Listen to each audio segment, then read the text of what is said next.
భవిష్యత్తులో గొప్ప ఇంజనీర్ కావాలనుకుంటున్నాను.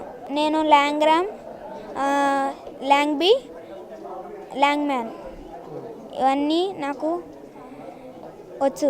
నేను ప్రతి దాంట్లో ముందు వచ్చాను, అందుకనే ఈ పార్టిసిపేట్లో గెలవగలిగాను.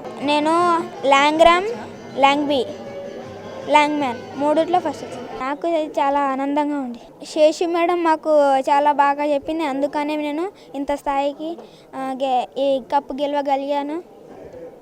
మా స్కూలు కూడా నాకు చాలా హెల్ప్ చేసింది, అందుకనే మేమందరం నేను గెలవగలిగాను. లాస్ట్ ఇయర్ దీపిక ఫస్ట్ వచ్చినట్లు అక్కని చూసి నేను కూడా ఫస్ట్ రావాలని అనుకున్నాను, అందుకనే నేను ఇంట్రెస్ట్ పెట్టి చదివాను, అందుకనే నాకు ఈ కప్పు వచ్చింది.